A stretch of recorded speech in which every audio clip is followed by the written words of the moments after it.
Good morning from us. It's 9:41. She had her breakfast an hour ago.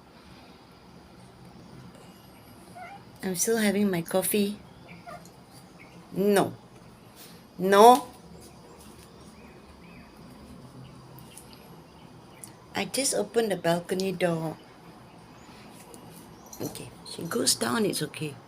Only when she's up there, I'm worried. Okay, the plan is I'm going to the clinic. Before I go to the clinic, I will stop at Tesco. Yeah. They're almost dry. They're almost dry.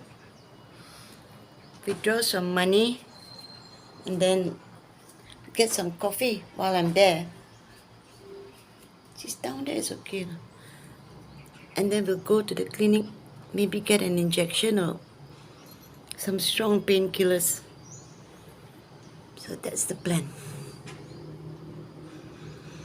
I've got Louise from 3 to 4:30, then Kimberly from 5 to 6:30. It's going to be back to back today.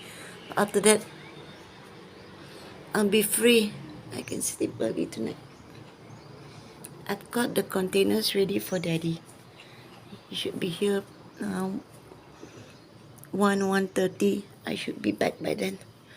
Okay, let's start first. Gotta start getting ready. My back is killing me. Hi.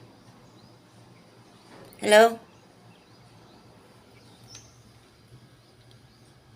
Mm.